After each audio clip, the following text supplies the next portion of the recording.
You're listening to the We Are Libertarians Podcast Network. Find all of our shows at wearelibertarians.com. You're listening to the We Are Libertarians Network. Learn more at wearelibertarians.com.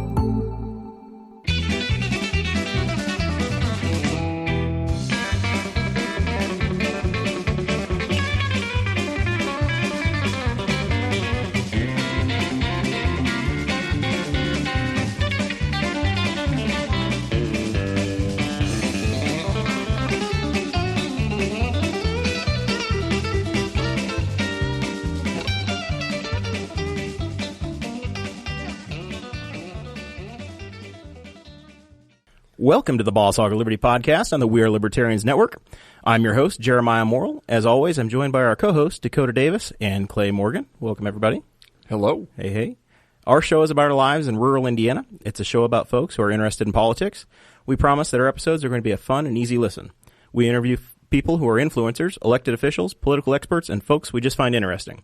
So today our guest is Kevin Green, DJ to the Stars in Henry County and Rush County, and the political reporter for the Newcastle. Is it the Newcastle or the Henry County Courier Times? Newcastle Courier. The Newcastle Courier Times. So welcome. You are a political expert for the area. So we're 27 episodes in. It's about damn time we have you on, right? Well, it might be a stretch, but I do what I can to keep the people informed. That's awesome. And you've been a friend of the Morrell family for a long time. Being in Rush County, my folks live down there in Arlington, and I think you guys caught up about a month or two ago at a big covered bridge dinner and met up down there. And so after that, we got it worked out. Yeah. Yeah, your dad, in fact, was the MC for the evening. And I don't know if you're familiar with it, but I'll share just a quickie. Sure. Rush County has, I think, 5 remaining covered bridges, all built by the Kennedy brothers. Once a year, as a fundraiser for the Rush County Children's Foundation, I believe, they haul a bunch of tables and chairs. It's a white linen, real silver and china catered dinner.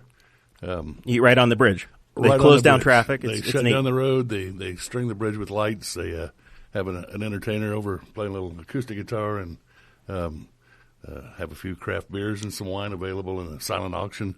And it's tremendously successful and undescribably cool to be dining out in the middle of one of these old 120-year-old bridges. Yeah, that sounds awesome. It's a fun really event. Cool. I didn't make it this year. I think I've made it 2 or 3 years. I made it the first couple. This was my first. Oh, was it really? I was really well, we just miss each other at this thing, you know? Yeah. So it's cool. You got a little park out kind of along the side. They can't, I think the alcohol laws, you can't have the alcohol served on the county road or in the bridge on county property, so they have a little bar set up in the field next to it, and then you can open carry your drink across back onto the bridge, and that's fine there. Yeah, there we go. Yeah, it's God bless Indiana. Absolutely. So, man, I'm excited to have Kevin here. Kevin covered me when I ran for the county council a couple years ago, and showed up at a handful of the park meetings that I was at, and we keep running across each other. Well, my beat primarily is city council, county commissioners, board of works, parks board, most of all the city governmental entities, and then Travis White and I split the county government beat somewhat just because there's not enough of me to go around. There's a lot of meetings to get to, right? There's a lot of meetings, and we certainly sat through a lot of hours of meetings. And interesting, that somebody mentioned to me a while back that they were at a meeting I was at, and they agreed that what I reported on was accurate, but that I'd left a lot of stuff out. And I was like, well, it's a 3-hour meeting, and it's a 90-second story.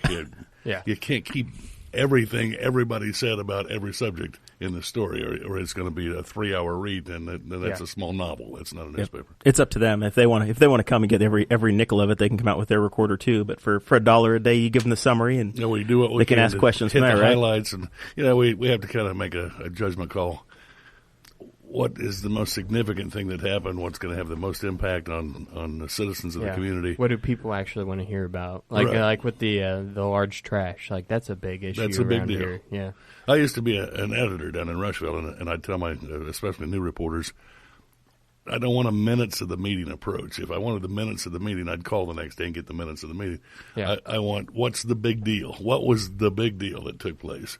And maybe there's 2 or 3 big deals, and you can write 2 or 3 stories. And you got stories for a week, right? Yeah, but you don't want to, the fact that they voted to spend $49 to repair the photocopier, nobody really cares about that. So you don't need to put that in the story, Clay cares. If they spend $49,000 on a photocopier, that might make the story. But, the budget guy would probably care. You know, but it doesn't have to come out in the paper. Although every nickel counts. Well, they can That's right. They can catch it on the Boss Hog of Liberty, right? That's right. Yeah. We have a knack for breaking news around here nowadays. Yeah. We've been featured in the paper twice. Kevin, I'm getting criticized already for what I'm wearing. Michael Bell, son of Rex Bell out in California, giving me fashion advice. Says I should be wearing a V-neck shirt instead of my modest white shirt here. Well, you and Clay both in solids, and Dakota and I both in sort of a picnic blanket kind of check That's thing. right, So yeah. it's nice to break it up a little bit. Yeah. We got it's like a pattern. We got like alternating. I just feel like everybody wants to see my chest hair, and I don't know how to take this. It's weird. I don't know. Somehow I suspect that's not it. I feel like that's what Michael Bell is looking for, and I'm uncomfortable by it, Michael. So just write that one down. I know California's changed him a lot, but he's still Rex Bell's son, and we have modesty in this country. I've seen Jeremiah in V-neck. Yeah. That is not for a modest location like this. No. That's poolside, Jer. Yeah. There you go. Man. So Dakota and I spent the weekend apart. We've, this show has also been chronicling the weekend happenings of my life and Dakota's life, and Clay never hangs out with us, so we never, you did one weekend. We very rarely get to hang out with Clay. Just a little bit. He's off being father of 5. I'm the old guy with kids, and So Jeremiah's just an old guy, no kids. Oh my God. I'm the millennial. Picking on me. So the lovely Sarah Potter and I spent the weekend down in Starve Hollow. You ever been to Starve Hollow? I have not. It's a WPA project down by Seymour, the land of John Mellencamp. Right. And at the time I read up on it because when you get there and you have no internet and you don't have any TV, you have nothing to do but to read the brochure that they give you.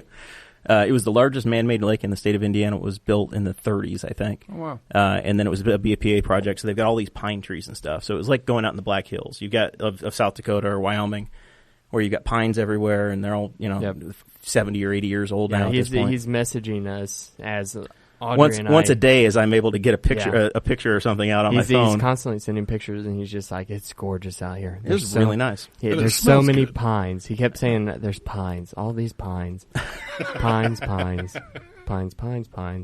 It was, and I was laughing, but it was like I couldn't think of a response. Like, what do you can't say something funny about somebody talking about pine trees, like. There's no joke in that. Like, I've got tons of jokes I could make. You just need to try harder. Dad jokes. No, you come back with the pine. You remember that's the low-hanging fruit. I get accused of that all the time. My daughter's like, it's such a dad joke. Kevin, do you remember the Pine Sol lady? There used to be Pine Sol commercials and stuff. You could have had all kinds of jokes there.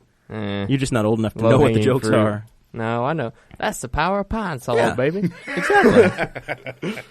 So, anyway, Valonia was cool, and I enjoyed it. I was glad I went down there, even though it was like the absolute abyss for having internet connection or anything else.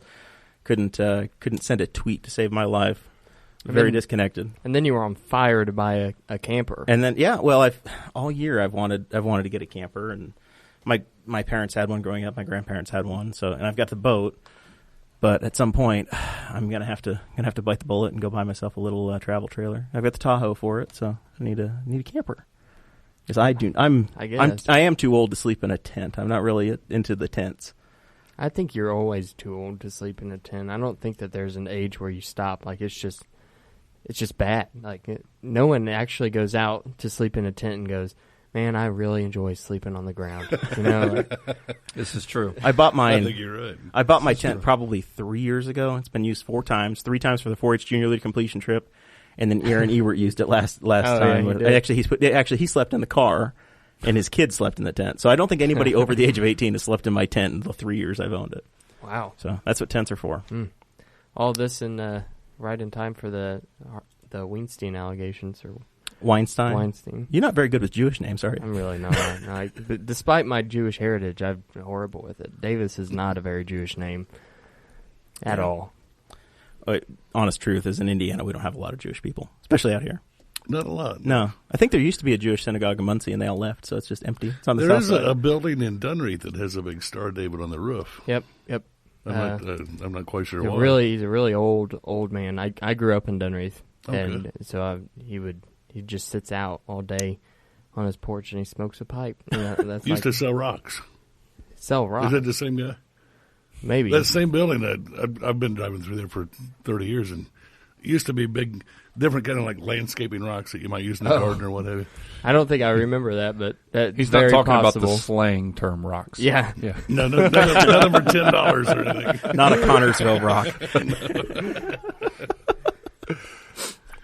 It's a different drive into Dunreath now from what you had 10 years ago, because we used to have the flyover bridge, and you'd turn left and you'd go Yep, on. and that same guy had a sign out front that said "Overpass down." Right. Don't follow your GPS. GPS is wrong. I do know that picture. I do remember that one. He had that out for a Absolutely. long time. It faded.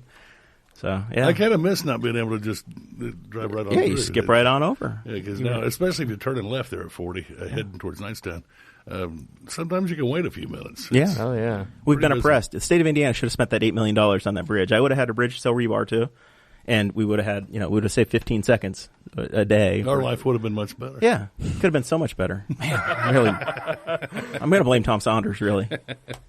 And maybe, I don't know who the state senator would have been. Probably Bevgard and Tom Saunders. They're both on the hook for that one.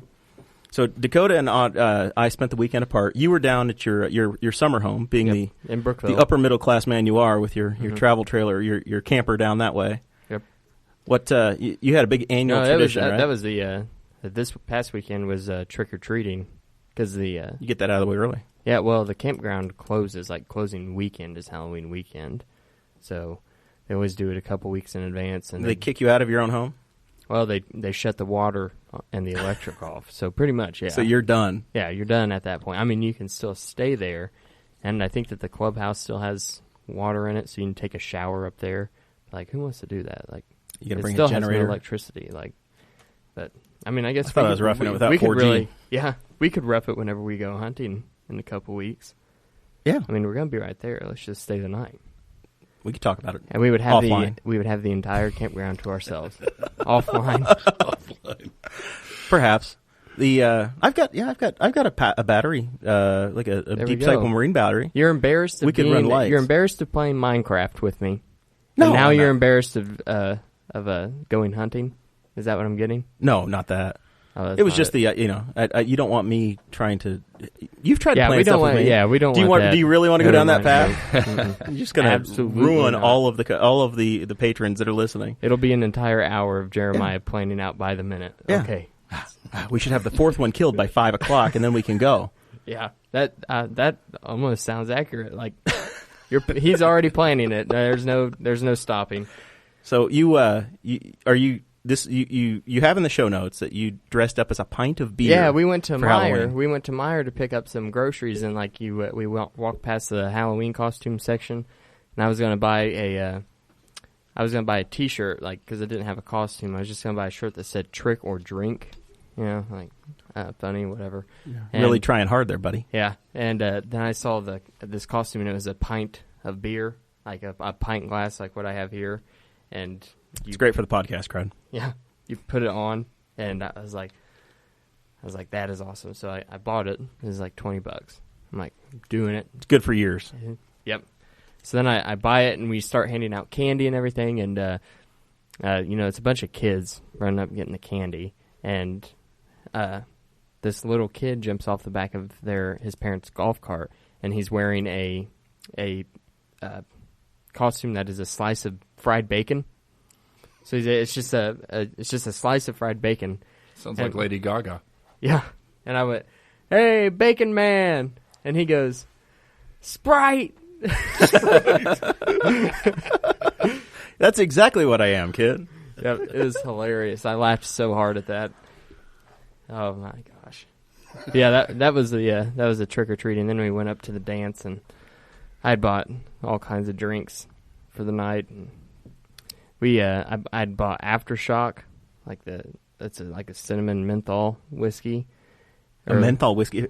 It's like you first take a drink of it, and it tastes like Fireball. But then, and then it turned. But then and the then tastes like a bad aftertaste. cigarette. Well, then the aftertaste tastes like a mint. So that's why they call it aftershock. I think it's actually not a whiskey; it's more of a liqueur. But then I bought some stuff called 99 Bananas, and it's a banana liqueur that is 99 proof. Yikes! So we had that up there, and like I'm Dakota's trying kind to. of like the resident drinker. Yeah, he's been You know what I drinking mean? legally for 7 months or 10 months at this point. What? 10 months? Yeah, 10 months. Got some catching up to do. Yeah. I gotta start playing my cards early, so I know what I'm doing. That way you can wear your liver out by the time you're 34. Yeah, well, by that time they're gonna be growing them in labs. I can get one for probably $15 then. No big deal.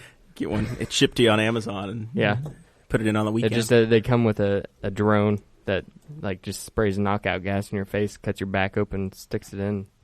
They send the old one back to be refurbished. So at your wedding reception Peak coming capitalism. You give this some thought. No, he sounds like he's thought this through, doesn't he? up, are you Wow. going to have us some of this banana liqueur 99 at the wedding reception? Oh no, No, I mean if it because we're it's coming pretty up. much We like are, I'm only providing beer. I'm going to get one keg, and there's going to be several bottles of wine. Like everybody's centerpiece on the table is not going to be flowers. It's going to be a couple bottles of wine because it's more practical, right? sure.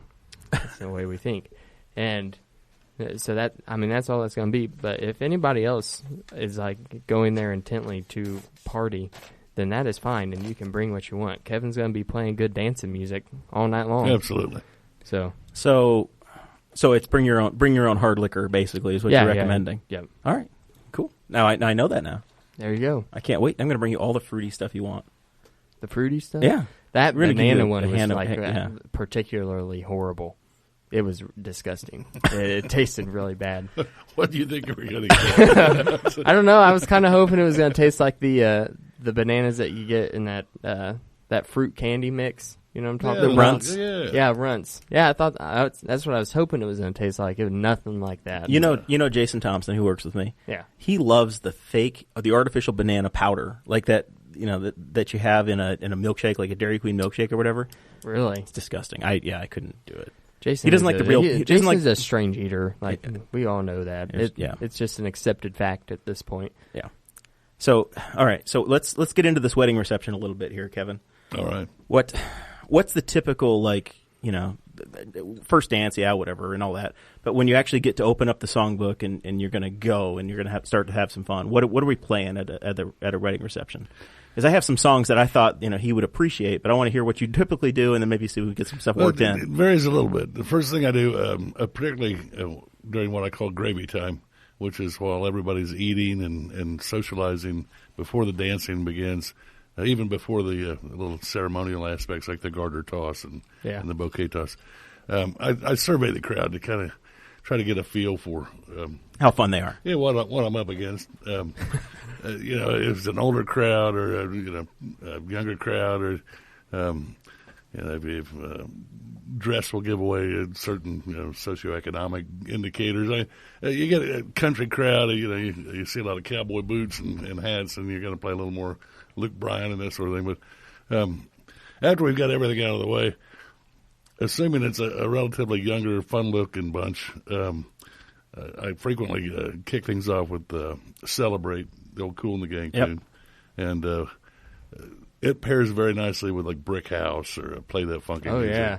Yeah. So a lot of the 70s dance music. Well, you still got parents. You still got parents and grandparents there, so you want to play stuff that they can recognize. You want to say the juju on the beat until late. When it's just the young guys and girls, and they get a little liquored up, and they're ready to juju on that beat. Because typically people have just finished eating; they haven't had much to drink yet, and you have to play something that's pretty universally popular and up tempo to get people up. Yeah, the original thought for the DJ was the guy that always DJs. We call him the mayor of our little camping park down in Brookville. Right. And he DJs all the dances down there and all the parties and stuff. So it was like, hey, I bet Billy would come up and do it for like a case of beer or something.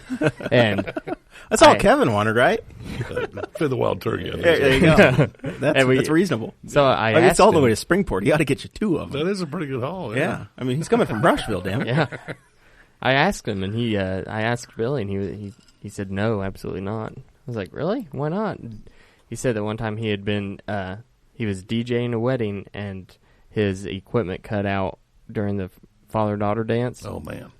And he said, I won't ever do another That wedding. is a DJ's worst nightmare. I was like, dude, come on, just do it. And he's like, nope, absolutely not. Well, I've been doing it all like right. 30 years. I've been doing this. And Jeremiah recommended you, actually. Well, I appreciate that. Thank you very much. Your first beer's on me. There we go. But back in my 20s, I didn't give it a second thought. I get to be the rowdiest guy in the room and the guy with the big stereo. And it didn't even occur to me that if an amplifier goes down or a CD player goes out, that I have just wrecked some little princess's perfect day, and she'll never, ever forgive me. It didn't even occur to me. As I've gotten older and hopefully a little wiser, it did occur to me, and now I bring a backup amp and a backup. You've got options. Yeah, I make sure that everything's kind of duplicated so that we don't go down for It's good. Insurance. Yeah, there we go. But I mean, it, you also kind of have to accept like that if an amp goes out or something, it's not your fault. It's not like you just recklessly hit a button or something and now it's... Well, I did a show at Connersville one time, and about 4 hours into it, it was a good, fun-loving crowd, and we had lots of people dancing. Had a speaker go out, a crossover went out or something, and even though you turn it up, you still lost roughly 50% of your volume. And, Oh, yeah. And people noticed. And they were like, hey, can't you turn that up? And I was like, man, I just had a speaker go out, and I don't have any extra dorm fridge-sized speakers out in the back of my truck. We're just going to have to make do, Yeah. And thankfully, we were already about, like I said, 4 hours in. They probably had about a good hour left in it anyway, so there you go. It didn't wreck the night, but I was glad they were understanding. It's like landing a plane on one airplane, or you got one engine that went out on the jet. What's a really funny story? Like, what's something that's just something that happened, like not necessarily to you, but that you observed at a wedding or something? I've seen some crazy stuff. See, that's what I want to know of. Like 300 or 400 wedding receptions over the years, because I started doing this like when I was in college, and I didn't even realize that until about a year ago. Somebody asked me, how many receptions do you think you've done? And I got to thinking, I'm like, well, let's keep the math simple, Say conservatively 10 a year, because there's some guys in Rushville. You've probably done 4 or 5 of their weddings. Well, I've done multiple generations. Yeah, I did a wedding last summer, and a gal walked up to me, and I recognized her, and I had done her wedding 25 years ago or whatever. And she goes, that's my daughter that got married. And I was like, no way. And she's like, hey, you're a second generation DJ, and I think that's the first time that's happened. But I also do a lot of dances at the Boys and Girls Club and at the elementary level, and I've been doing those long enough that I can't tell you how many times, especially the bride comes up, she's like, oh, my God, you used to DJ the Boys and Girls Club dances, and I knew back then that you were going to be my DJ when I got married. And that's very flattering. I mean, that really is very flattering. But as far as crazy things, barn weddings have become all the rage here the last summer or two. And just 2 or 3 weekends ago, let's say within the past couple months, because I don't want to narrow it down too much, I arrived to set up, and they've got me in this little space that's about 2 phone booth size. You remember phone booths. They're not very big. It's like a very small stand-up shower. And there's like 2, about that much space. And it's on this little platform that can't be more than about 18 inches off the floor. And it's a built-in feature of the barn, like maybe where you'd throw a bale of hay or something to cut it open or something. Yeah. And like, will this be big enough for you? I was like, where am I going to sit? It's like my gear's on the floor almost, I'm like, where am I going to sit? It's like, well, right back there. And I'm like, well, if I'm sitting in a chair, it's going to be like I'm tying my shoes all night. So they brought me a pillow, and I sat on the floor, basically the floor of this barn. You sat on the floor on a pillow. All night long I kept thinking, this is like scenes from a Japanese restaurant that you see in movies where they're all sitting take your shoes off, little tiny tables. And so that was kind of kooky. You're staring up at all of the people dancing. And then 4 or 5 years back, I did a show down in Napoleon, Indiana, down southern Decatur County. I've been in Napoleon. They've got the damn theater there, don't they? I believe that is correct. Yeah. But this was more of your, let's just say, Leonard Skinner, Hank Williams Jr. kind of crowd. Mm-hmm. A lot of good old rock and Southern rebel types. And It went fairly well. They frowned on any kind of dance music, anything with a kind of an urban flair. It was all about Southern rock. Did they have on white hoods? Well, no, not quite that far. Not that Southern. But not quite that far. But Stars and Bars. A Stars and Bars crowd. But the show went fairly well. I mean, they danced to the rock stuff. And some crowds won't dance to rock and roll. They want to dance stuff. But it went fairly well. And I thanked them all. And it takes me about a half an hour to disconnect everything and wrap up cables and pack everything away and get it ready to move out to my truck. And the bride came rushing in through the door. The place had fairly well cleared out. And she's in tears. She's, oh, my God, you're not going out there, are you? And I was like, well, I was going to. I need to load my gear up. And she, they're all fighting out there. I wouldn't go out there if I was you. It's going to be trouble. And I'm like, well, I'm a pretty good-sized fella, and I haven't had a drop to drink. They were all imbibing generously. I said, for their sake, it's probably a good idea if they just give me a clear path and let me load my truck. And I walked out, and it was like something from a bad movie. Out in this gravel parking lot, there must have been 20 people involved in a big melee. I mean, oh my gosh. There were punches being thrown and people getting yanked around by their jackets, and I'd never seen anything quite like it in my life. And I just loaded my truck as quickly as I could as they continued their little battle royale. And royale. As I pulled away, I honked the horn a couple times, and thanks a lot. Hope the check clears. What else can you do? Yeah. And thankfully, nobody approached me to try to detain me or anything. Cause I don't. Oh, man. So you not only do the DJ stuff, but you also said that you did some radio at some point as well, right? Actually, my first full-time job out of college, go Ball State, was sure. I had worked part-time for WRCR radio in Rushville and stringing city council meetings and school board meetings and that sort of thing. Started in high school because I was on the high school Rushlight, the high school newspaper. And they offered me a summer job running the board, primarily Reds games and Pacers games. They covered lots of sports. And I basically sat there all night and listened for somebody to say, we'll be back right after this word from our Senate commercial. And most of the night you're just trying to stay awake. But long story short was after I got out of Ball State, I'm looking for a job. And they offered me a full-time job at WRCR. And it took about 3 months before they moved me to the news shift because I studied journalism while in school. And I did that for about 10, 11 years. Oh, really? Okay. And actually, the publisher for the Rushville, Greensburg, and Batesville newspapers called me about DJing their Christmas party. And while we were talking about that and finalizing the deal, he said, hey, why don't you come to work for me? And I was like, I don't know, what do you pay? And he shot me a figure, which was about $5,000 more than I was making. And I said, well, you've got my interest, but you probably have to do a little better than that. He didn't know what I was making. Right. He said, well, let's do lunch Monday. And I talked him up to $8,000 more than I was making. There you go. And then in all fairness, I went into my boss at the radio station. I said, hey, Louie, I got an unsolicited job offer, $8,000 more a year than I'm making now. If you can match that or even show me a little love, I'll stay because I like doing what I was doing. And how many people can say that about their job? He said, boy, I don't see that happening. Things are pretty tight right now. He said, I could probably go maybe 1,000. I said, on the year? Don't knock yourself out. He said, no, that's probably the best I could do. And I said, well, I'm going to have to take the job. And he said, I don't blame you. Good luck to you. And I ran into him about 3 months later. This is almost a little heartbreaking, actually, because I'd been there for 10 or 11 years at that point. Yeah. And I ran into him downtown Rushville. Not a very small area. You run into everybody. 6,000 people in the town, yeah. But I said, hey, Louie, how you doing? He goes, oh, I'm good. How are you? And I said, I'm fine. He said, how's the radio biz? He goes, yeah, nothing changes but the voices. And I was like, yeah, that's sad but true. That's kind of ominous. Thanks for saying we miss you. That was I've we've never replaced you, Mr. Cog in the wheel. You're right. I'm not sure I've heard something more tongue-in-cheek in my life than that. That was like, yeah. And he couldn't have been more serious because he'd been at it for his entire life. I mean, he was probably pushing 70 at that point and had been in the business 50 or 60 years, it seemed like, and nothing changes but the voice. FM was the big deal for him. Oh, yeah. Yeah, getting FM. Yeah. We're in stereo. That's an interesting job. I went down to the Moscow, Indiana, down in southwestern Rush County. Home of one of those 5 covered bridges. Actually, I believe it's a double arch bridge that I believe is the longest covered bridge in the state. Yep.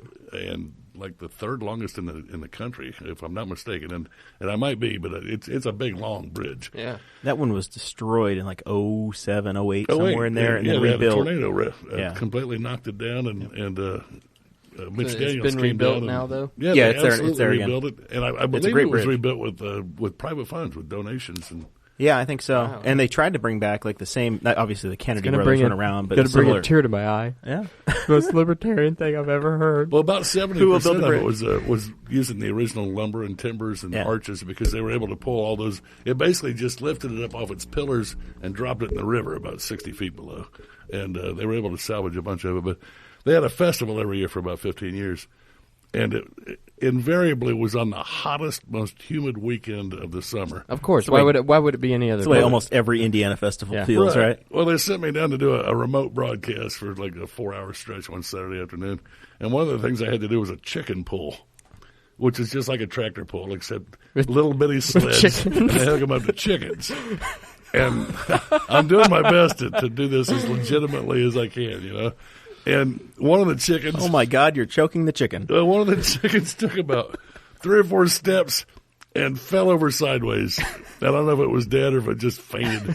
But I said, there you have it, folks. So hot in Moscow, even the chickens are too pooped to party. Oh man! So listening, I just got a text. Listening down in Rush County right now is the Weston County, Wyoming FFA. They're at my parents' house. My one of my cousins, her daughter is with them, and the FFA state convention is going on. So I just got the text to give them a shout out. Salute. So just salute to the Weston County, Newcastle, Wyoming FFA. I was in Hanging out down there. FFA when I was in high school. Were you? You were Yeah, I was. Dan Webb's kid. I was one of Dan Webb's, yep. There you go. I went to state for soil judging. Very nice. How'd you do? I didn't Did you do lose to a it. Shenandoah kid? No, I didn't do any good. I don't think that my name was even mentioned at state. Man, Yeah. we are big in the soil and water conservation office around here. By the Really? way, Kelly Riggs, big fan. Is that There we right? go. Yeah, She's nice people. Well, there's a shout out. yeah. See, we take care of our A people. libertarian podcast giving a shout out to the government. That doesn't happen very often. We are the #1 tractor podcast in all of Indiana. We really There's are. no doubt about it. Thanks to Cade Coger for sure. Cade Coger, Josh Norris, yeah. L&K Produce. Matt Chapman's in his tractor listening right now somewhere. Yep. You know, I Friday or Saturday. It's yeah. harvest time, man. I'm scared to death. Our ratings are going to go to nothing, Kevin, when they get all the crops out. Oh, yeah. Nobody's mowing their grass and nobody's taking down beans. We're going to be down to nothing. may be done. You would be It may- scared of that. It may be over. This may not all scared come of crashing that. down. We're going to be stronger than ever. Cade's going to be playing this over the speakers in his little meat shop there at L&K since they're going to be open all year this year. He's just going to have it blaring all day long on a loop. There we go. Our voices. In the meat shop. Which means it's very important to periodically go, this is the Boss Hog of Liberty with Jeremiah Morrell and Dakota Davis is what you're listening to. I mean, There you you got go. to keep And those who plugs else? in. And who else? Well, Well, I mean, you're co-host. Go ahead. I mean, Continue the plug, sir. I'm kind of the third wheel here, you know. I'm that little wheel on the back end that kind of keeps it balanced, you know. Clay keeps me from making a total and complete fool of myself. We have an elected official on the show, and we have to keep his reputation somewhat alive. Absolutely. Yeah. The best we can. So you got out of that and you got into the newspaper business, Right. and you kind of touched on it a little bit. You work. See, Travis Wyke is very nervous about working for a major paper. So it's Tanner Perdew was here early on, and he introduced the brisket. He worked for Cricket Wireless, but we can say that now because he doesn't work there anymore. I see. They've mutually parted ways. They've parted ways, yes. So, but we called it Brisket Wireless. Right. So now the equate version of anything is the Brisket Gazette. So Travis is more comfortable with that instead of working for the the proper noun of the paper that I am a happy subscriber to. By the way, Well, I love receiving. I am as well. Thank Yes. you very much. I appreciate it. It's a little like job security for me. Yeah. There's Absolutely. one guy in here Today's who's headline not. was a little questionable. We talked about that because it felt like the CNN thing was a little bit of fake news, but it said staff report, so I know you weren't directly associated with it. No, actually, I had nothing to do with that. I will say, though, I've been working here in Henry County for about it'll be 4 years in May. Oh, that quick already? I cannot believe how frequently I hear the name Catherine Winters. I don't know that a day has gone by that I haven't heard the name Catherine Winters. In a case that's, 110 years Yeah. old or something? It It's really because is phenomenal. I think the former editor of your paper cared a lot. Right. And I think Eldon, who writes for the Middletown paper, Eldon Right. Pitts, he's on it all the time, and they're writing. There's books being written about Catherine Winters, Doing a and movie there's a and- movie that they're doing. If you're not familiar with the story, you can Google it or look it up. But it's this girl, 9 or 10 years old. It's in the headline in the paper today. But this little girl was abducted, or something happened to her, and nobody really knows. She was disappeared. The legend is that some gypsies took her or something. So it's even memorialized on the courthouse wall there on the main floor. Is it? Yeah, it's that little collage, a mural that I think some junior high kids or sixth graders painted years back. I've taken the time to actually study that. Yeah. So That's almost kind of equating to the mural and the Wamapoke Indians the Wamapoke Indians. On Parks and Recreation. Something horrific happens in our town, so then we paint a mural. We put a mural at the courthouse. I love that show, by the way. Ron Swanson's my hero. It's the he's right on the wall. Yeah, there's so much of this show that feels like Parks and Recreation. Right. We have Cancel and Jam down here at the end. You just got jammed. You just got jammed. Perd Hapley on my right. It's fantastic. Or maybe I'm the Perd Hapley. I don't know. I used to be the Ron Swanson, then I quit that job, so I don't have, I'm just out of work now. Actually, I had never made you were basically Ron Swanson. I was. The mustache. Yeah. Yeah, I always said that whenever they hired him, they were expecting a Ron Swanson, but instead what they got was this strange mixture of Ron Swanson and Leslie Knope. And Jerry. Gary, or whatever. Gary, depending upon the season. Yeah. Right. Definitely not a Tom Haverford, though. Although I am wearing my satin shirt today. Yeah, you might be a Tom Haverford. working You do on it. have DJ Roomba in your house. I do have the Roomba. Yeah. Very nice. Yeah. That was the first thing I ever said when I walked into Jeremiah's house and the Roomba was going around sweeping. And I said, DJ Roomba in the house. You can get those now that look like Darth Vader. Oh, do you? Can Really? Yeah, just if you're a Star Wars fan. There you go. I mean, why wouldn't you? Mine's early. I'll have to wait till they come out with a Rick and Morty one, and then I might consider it. A little pickle Rick running around The stairs are a nightmare, man. Although you would like it, especially if you get one that you have to clean it out every day with the dog running around. You got to clean the dog hair out. But Yeah, the hair is a nightmare here, and Yeah. I had the really horrible decision to make my floors mahogany. very dark. Dark red, and then I painted my stairs, like the tops of them, black. Just bad ideas all around. There's so much hair. It's like you can sweep one day, and then the next day it doesn't even matter. Like as you're sweeping, if she's walking around the house while you're sweeping, she's just dropping it. So irritating. In the chat, Michael Bell is still picking on me for having a crew neck shirt, even though Dakota's wearing one too. It's continued to be picked, just aimed at me. Well, that's because I have mine unbuttoned a lot. So Well, I it can kinda unbutton makes mine up more. for it. If That's what the you people need want to to do. see more cleavage, we can do that. But I was going to say, it's not good for the show. Do we need some music? Kevin, we can give Kevin the aux cord and see what happens. There's already a show like that on the Wall Network. It's called Miranda's World. I don't know. It's that one cost you $1. Yeah, and you've got to go to the west side. Oh man, only $1. Well, I mean, there's probably a cover Miranda charge. looks classier than that. Well, I mean, you better tip somehow. That's all I'm saying. So I'm told. So, Kevin, let's get back to your DJ career. Okay. Or your music. Quickly. Please. Clay's uncomfortable. He's a minister, for God's sake. What is your go-to music? Is it the country rock? Is it the new stuff? What are you listening to? Well, I'm an old 80s guy. I grew up in the late 70s, early 80s, so I'm a big fan of a lot of that southern rock that I mentioned earlier. But I'm also sick to death of hearing a lot of it. I mean, how many times can you hear Freebird before you just want to jump off a bridge or something? You're as tired of playing it as they are. No disrespect to Freebird fans, please.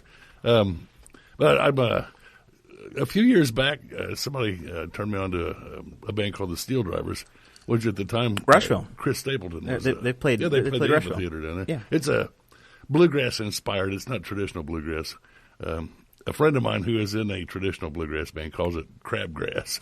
Crabgrass. Because it's not the traditional. Remember those dad jokes that we were talking about earlier? Right. I call it newgrass because it's not bluegrass, but it's string band music. Yeah. A lot of kind of non-mainstream stuff. Drive-by truckers is something I've been listening to a lot here lately. But as far as DJing, I stay busy enough that what I do is I set a tablet out and I have people write down their request.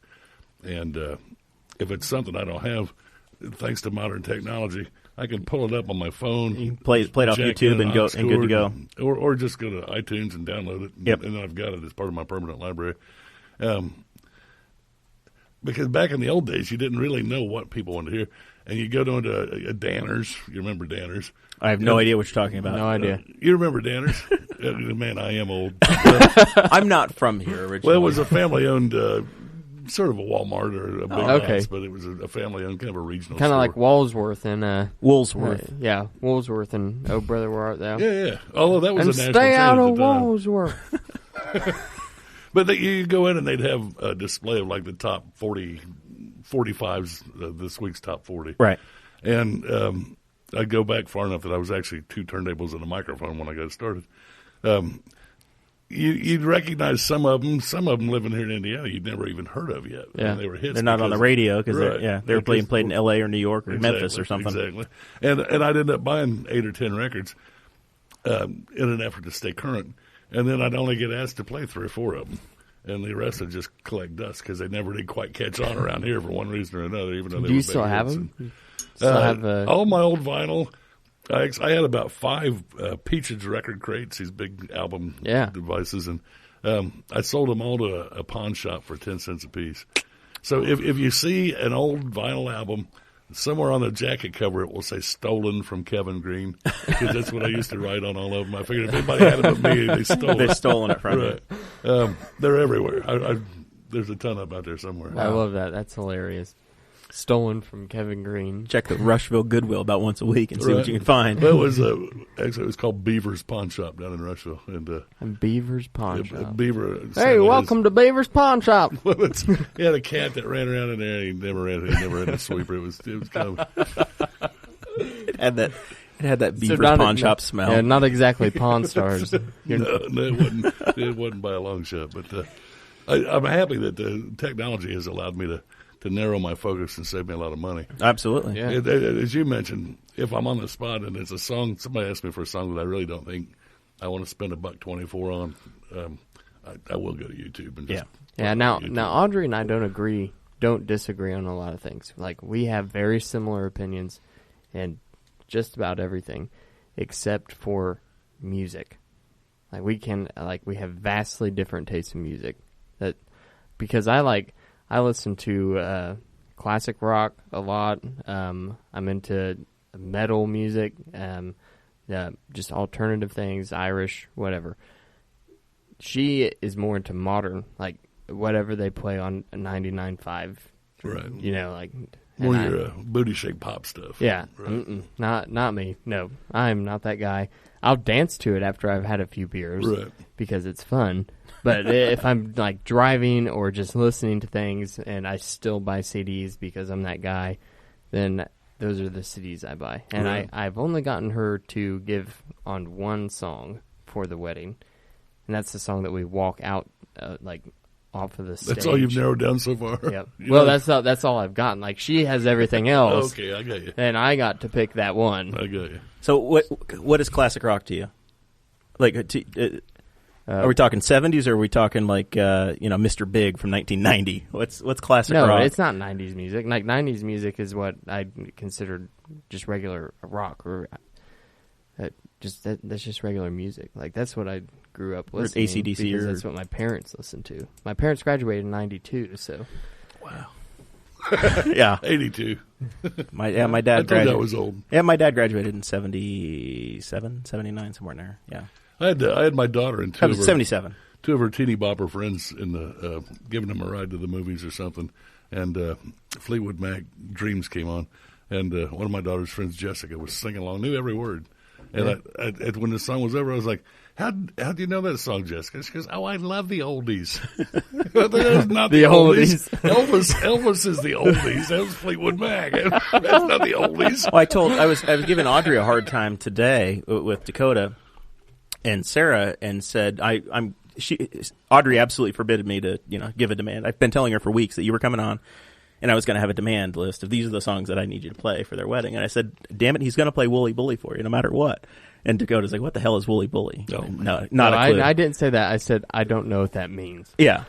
Not a clue. I've got that song, but that's not a kind of a must play. No, absolutely not. I That usually is do definitely not a must a play. little mini oldie set though that usually includes Jailhouse Rock because it never misses. Yep. I mean, I've never played that it didn't work. Yeah. Run Around Sue from Dion, absolutely, and Shout from Otis Day and the Knights. Yep. Those are all pretty much standard any wedding reception in Indiana kind of must play. I told him Elvira too. He needed to play Elvira too. Elvira? Yeah, by the Really? Oak Ridge Boys. Okay, whatever.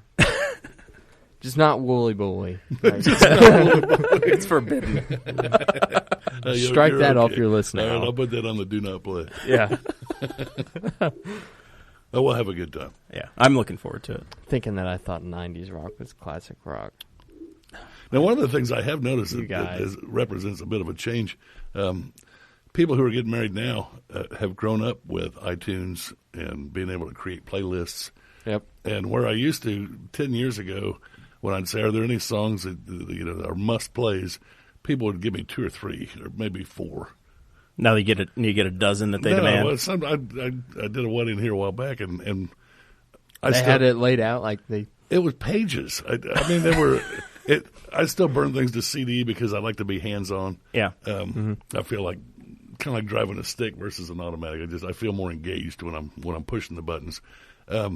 It took 5 CDs. Oh my gosh. Full. How long was the wedding reception? I don't even think we got through all the music. Yeah. But essentially what I do is I jack one of those in and use that as the skeleton for the show. Yeah. And then as requests come up, I work those in. But if I'm not getting any requests, I don't have to worry about what to play next. You're because just the bride's rolling. already decided. Yeah, you just let it go one to the other so there's no downtime between songs. And, Yep. Really makes my life a lot easier. There you go. So you bring 2 CD players? Basically? Yeah, I run 2, and then I've got a spare in case one goes down. There you go. And a little mixer board so I can go back and forth and Yep. try to keep it as simple and basic as possible. So you'd be far more advanced than I am. I'm still learning how the hell to use our board over here. Nice little board. I'm the producer, and I just try to make us not sound terrible. I think you're doing all right. I've There we go. Parts of a couple podcasts. You're Yeah, doing well, all we right. appreciate it. We expect most of our guests to lie to us and say that they've listened to the 26 preceding episodes, but Well, I'd like to. there's catch-up time in the winter. I'll keep Yeah, it in mind. you'll have I can opportunity. binge listen. That's right. Go back and listen to some of the really early stuff that's terrible. Oh my gosh. Oh, I'm sure it's fun. And you hear us, and it's like the audio is horrible. It was so bad. You've got a nice setup here, though. Yeah, this is. I commend you. I don't know how in the hell it happened, but one day Dakota's like, "Yo, we're moving," and It was after we went up to the We Are Libertarians studio, and we were guests on their show, and he had a nice setup, and it was all on Facebook Live and everything. And I'm like, you know what? If we want to get to the place that I want to be, like my goal, then we need to upgrade. Right. So we started the GoFundMe campaign and everything, and I think that for the studio, we probably only paid half of it out of pocket. yeah, we got a lot of help. Nice. Incredible, it's amazing how much people actually help us with this thing because Yeah, they like it listening, is. and it's there's not many formats that you get where you get somebody's attention for an hour and a half or whatever it is. Right. But a podcast you do, and Right. they get to know you, and you get to, to do obviously what you get the you wanna relationships do. with your fans too, or your listeners or whatever. Yeah, The Boss Hog addicts. I feel like I know Cade Coger. Like I feel like I've known him for a while, but in reality, I've never met the dude in my life. Right. Like it's strange, and I think that's a really interesting point to make about the 21st century and where we're at as a society. Like I feel like Cade Coger is one of my friends, Right. and I've never met the dude. It is amazing the way those things. My high school, he's older now, but when my boy was in high school, he's dating a girl from Strawn, and then he's dating a girl from Brownsburg, and then he's dating a girl from Muncie, and he doesn't have a car and he doesn't have a job. And I'm like, how do you meet these girls to date them to begin with? And he's like, Facebook. Actually, initially it was MySpace, and then it became Facebook, and I was like, things are just so varied. He's like, who'd you date when you were in high school? I said, well, you dated people from Rushville, from your town. They're the only ones you knew. Worked my way through. There were 42 girls in the town, and I dated half of them. Well, you cruised Broad Street and hope you got lucky. But, The ones you actually saw face to face, right? Right. Yeah, you actually had it wasn't Facebook, it was FaceTime. I mean, real FaceTime, not Apple's version. So this fan community has taken off in the last week, and I know we're diverting to Dakota. We'll get right back to That's it. okay. Tanner Perdew, we suspended him from the show. All right. Okay, he had an incident. He's been suspended for 6 years, and he's protesting. And he said he was going to draw a picture of me every single day until he was reinstated. And he created a Facebook group for it. Right. I don't know this guy named Ross Ticknauer. I'm a big fan of him now. Oh my he's gosh, from Wisconsin. They're so good. Kevin, these pictures. There's about 30 people in this group. It's called Drawing Jeremiah Morrell Every Day. That's pretty good. And they took my profile picture, which is the nice headshot that I had done. Dakota and I had headshots done by another We're Libertarian supporter, Ben DeJong. He came down from Michigan, did headshots for us, and I've got this really nice, well-lit picture. And Ross has taken this thing and has turned it into me as Walter on Market Zero. Was that Right Ross? I feel like it was somebody different. No. He drew this one, but it's God. Do you know the movie? It's a famous. It's John Goodman.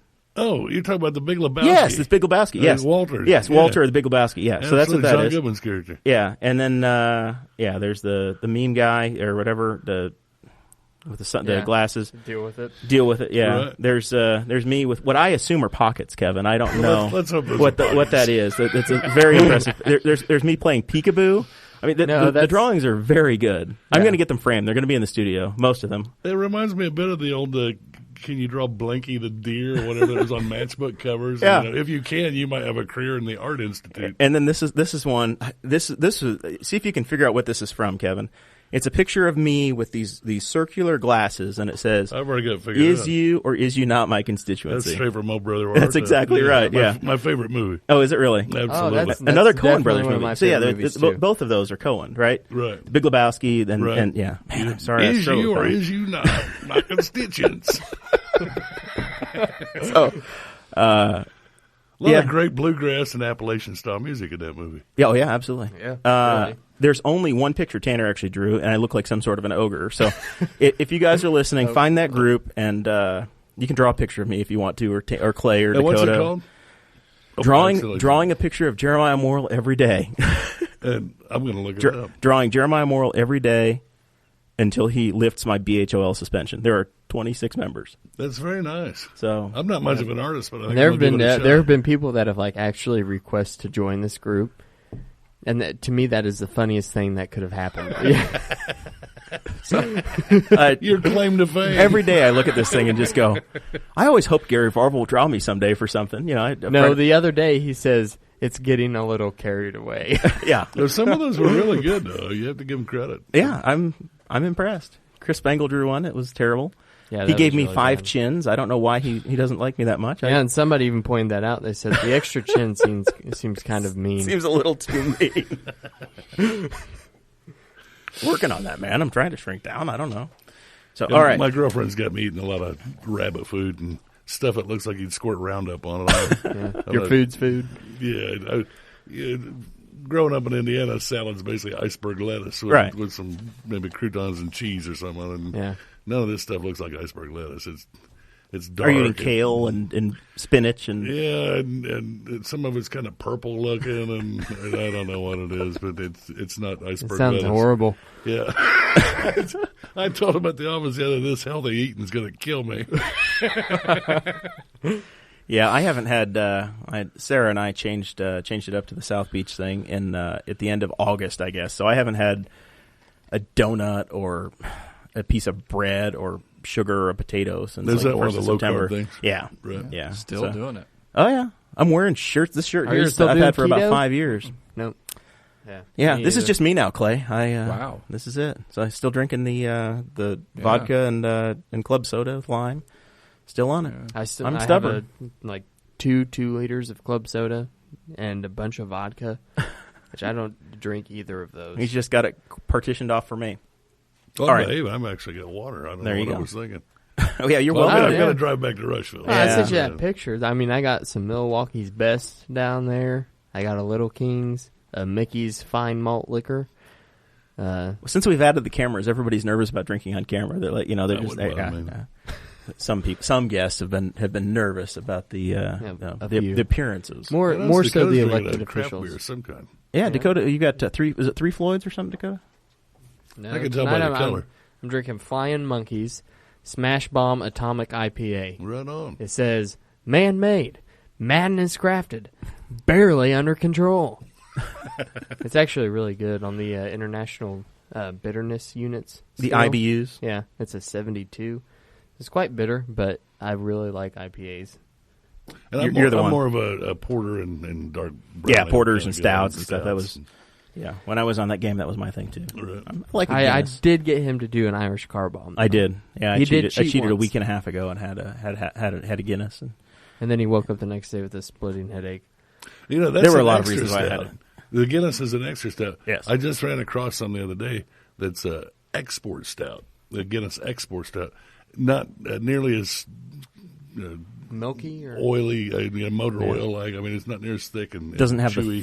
the fish parts in it like the regular Guinness does. It's kind of a stout light. Okay, that's like a black and tan. The Yingling, if you haven't had that yet, Yeah, now that we got it's pretty Yingling good. here, they're black and tan. I'm a big fan of that. Yeah, I like the black and tan. But since I've started drinking, like I've been drinking a lot of the Bell's Two Hearted, like the sign over Right. there, and then this is I think the third 6-pack of this that I bought. So we went down to Brookville, and I'm trying to clean out the refrigerator, and I had a bunch of Milwaukee's Best lager in there, Right.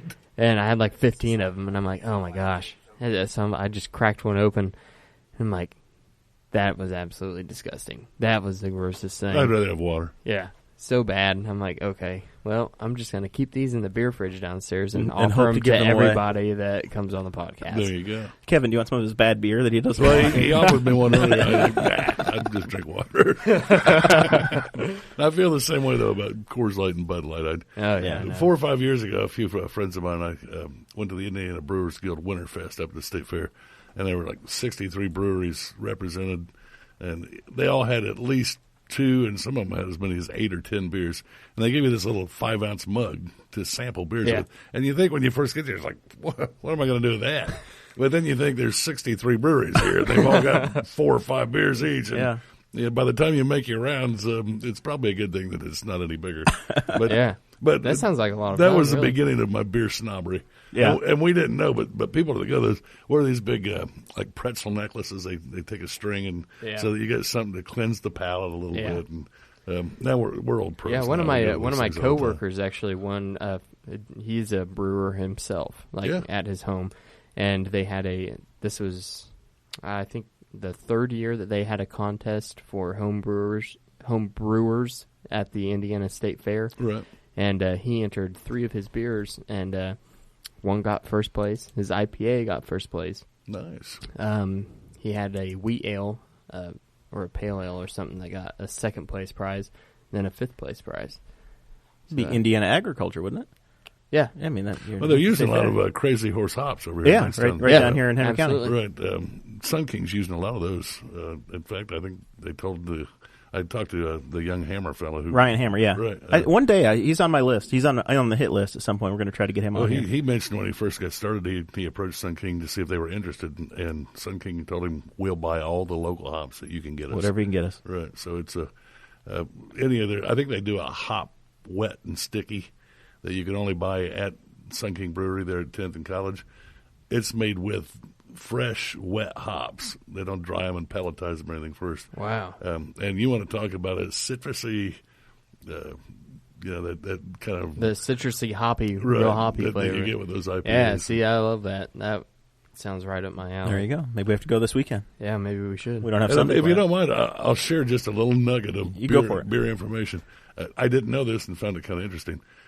Back in the old days when Great Britain had empires throughout the planet, it was a long trip around the Horn of Africa from England back around to India, Right. where India, Britain had an empire, and the beer would go skunk. This is why you have an IPA.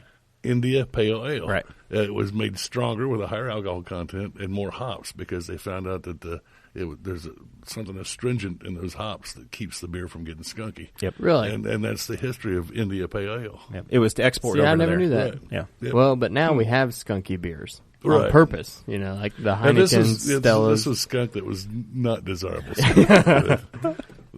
Some of these IPAs today have kind of a skunky taste. Well, even a Heineken to a certain extent has just a little bit of a kind I of think skunky thing. like the Heineken Lights have super skunky taste to I them. agree. I Absolutely. do not enjoy. I'm not a big fan either, but Yeah. I don't know. Whatever. When I bought the, I did this South Beach thing about 2010, 2011, somewhere in there, and I wasn't a beer snob yet, so I was, just drinking whatever, Budweiser, Right. whatever it was. So Bud Select 55 came out, and I could drink that. Right. And I bought a 24-pack of that, and I still have 24 of them because I can't get myself to open it up and drink one of them again. Like the hell with it. I'm just drinking vodka, and I'll Is be it okay. really beer if it's only got 55 I calories? don't think so.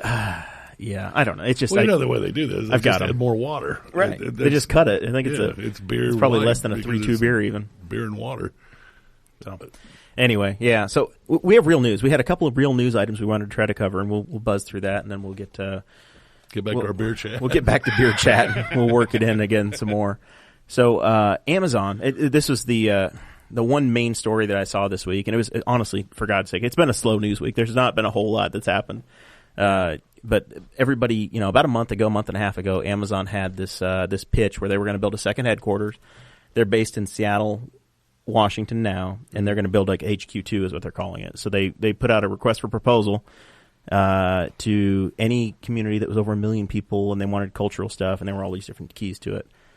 So they got 238 bids. Right. Yeah, and this is all across North America too. Not just like, yeah, it's not like just Toronto or anywhere. Yeah. It doesn't have to be in the USA. Yeah, they didn't specifically say like this has to be in the U.S. No, Right. it was anywhere North America was their stipulation for the location, I guess, for like the geographical location. Right. But they said they also wanted a metro area that had to have more than 1 million people, and it needed to be located within 30 miles of like the actual downtown or the densely populated area is where the actual like warehouse and building location would be, and then it had to be within 45 minutes of an international airport.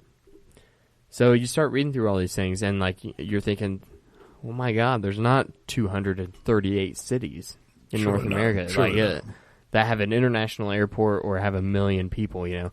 And that's what I was reading. I was reading in the Reason magazine, and they were talking about it in one of their articles, and it was they had like Syracuse, New York, put in for it, and there's like 230,000 people Yeah, probably about that. in that town. Yeah, I think that's what the article said. And like none of these places obviously They're probably not going to get it, but they want to no, bid but to go they through want the to process. put in for it.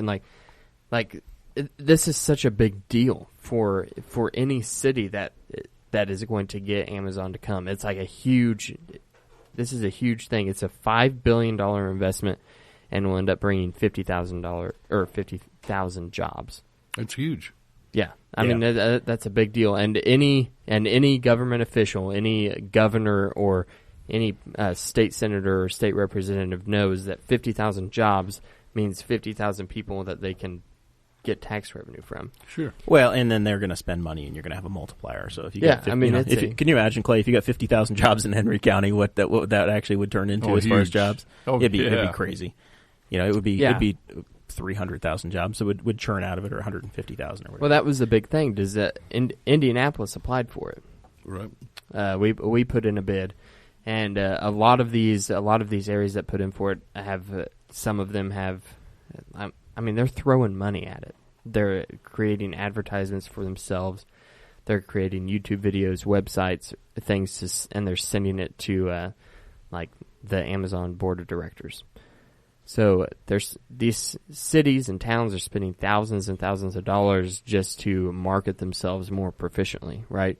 So actually, the mayor of Tucson, Arizona, actually sent the CEO of Amazon a giant cactus Right. as a present.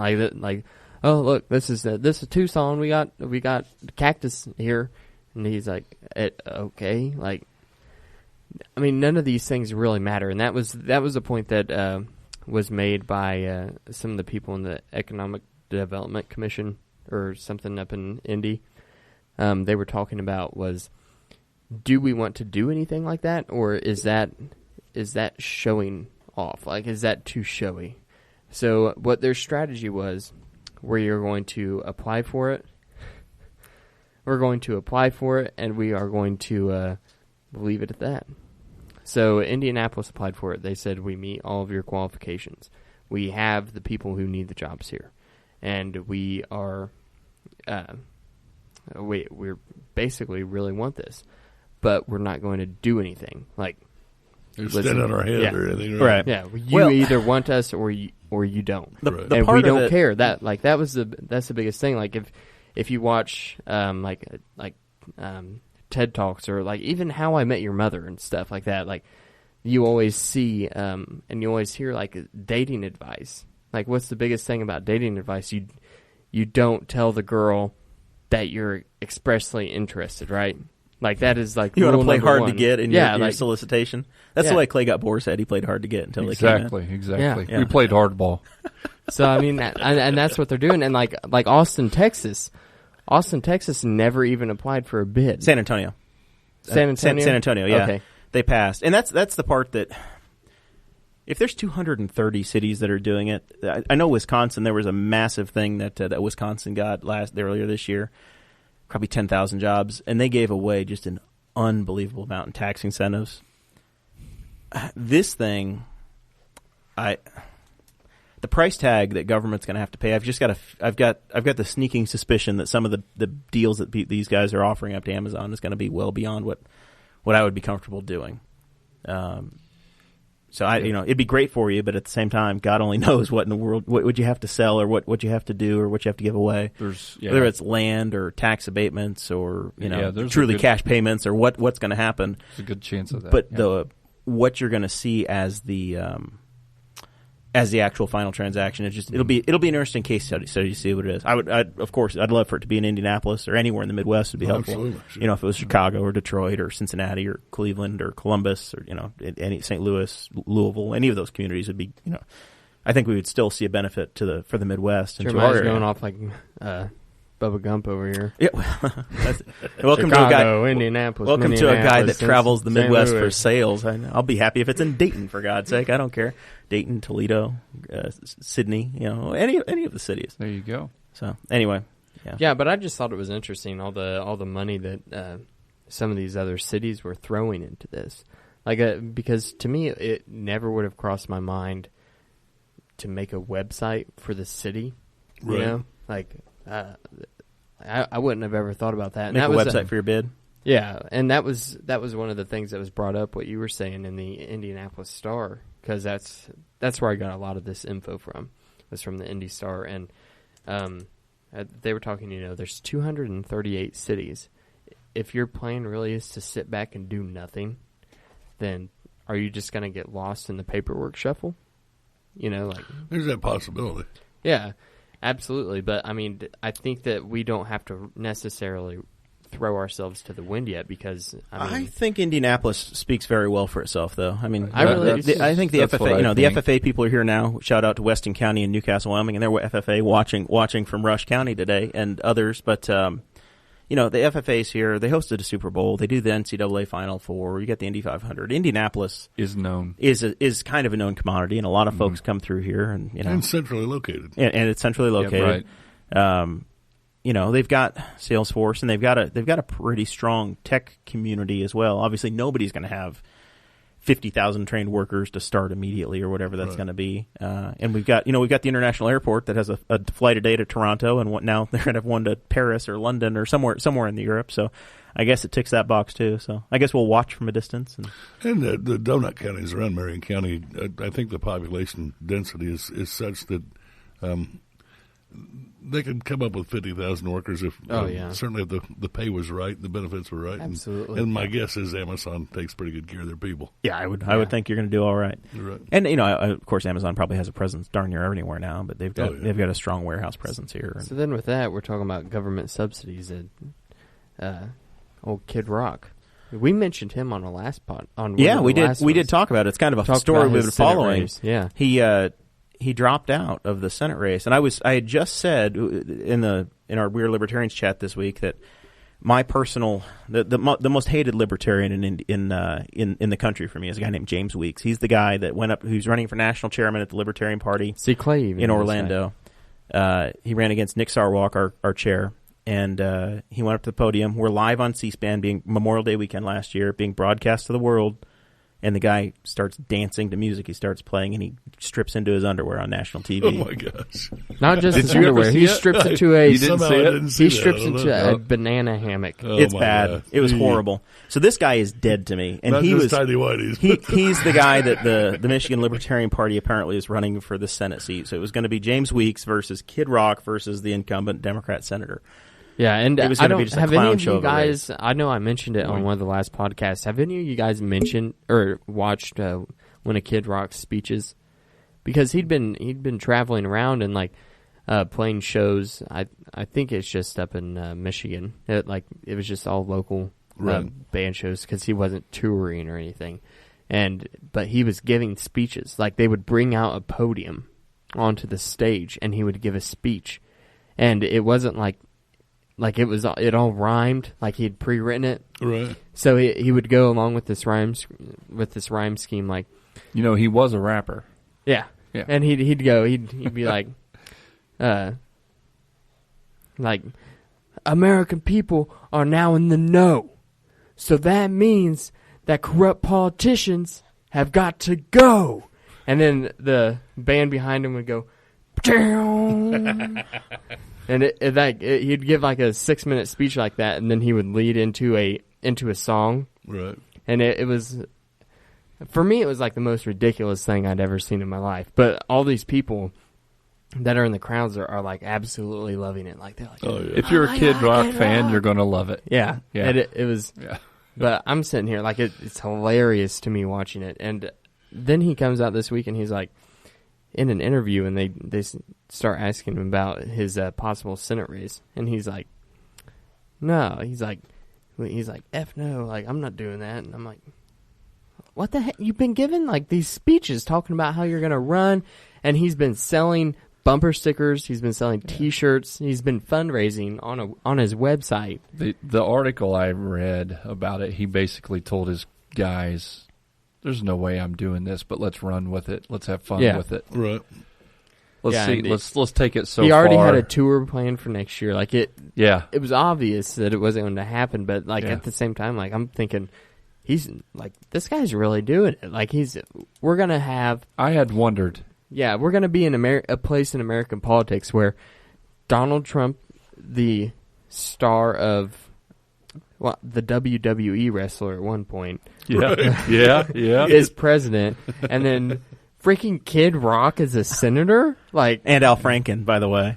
Yeah. Yeah. I mean, well, of course, well spoken. To Dakota, Al Franken's always been a senator. He doesn't know that he has a history on SNL. Jesse Ventura and Arnold Schwarzenegger kind of led the way. Yeah. Yeah, Yeah. Well, that brings me Ronald Reagan. That brings me back to another point. That was during the 2016 election when I can't think of that dude's name now.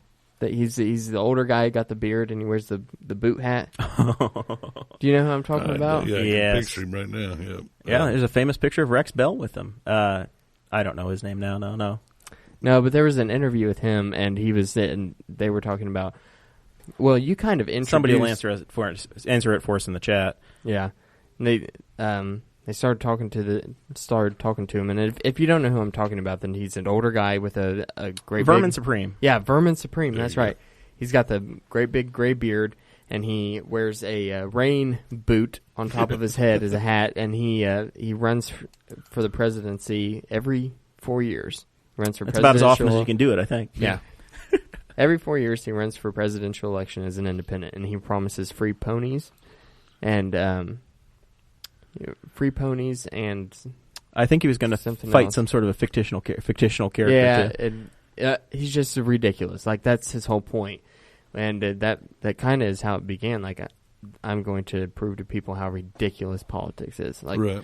And somebody interviewed him, and they were talking to him, like, do you think that you've introduced ridiculousness in politics? And he said, yeah, I really think that because of me, I really paved the way for somebody like Donald Trump to become president, because I introduced this ridiculousness into American politics, and now he is just following in my steps. But somehow he's gotten a lot farther than I have. It's hilarious. Deeper pockets. Yeah.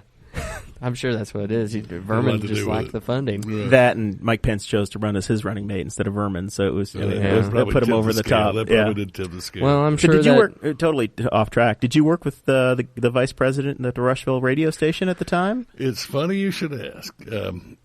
Mike Pence and I've known Mike. I don't know if he remembers me or not. He probably does. In fact, I'm sure he does. Whether he'd admit it or not might be a different story. But since the very first time he ran against Phil Sharp. In Congress, the late 80s. Right. And the folks who own the radio station down in Rushville were about as dyed-in-the-wool, flag-waving, card-carrying Republican as you can possibly get.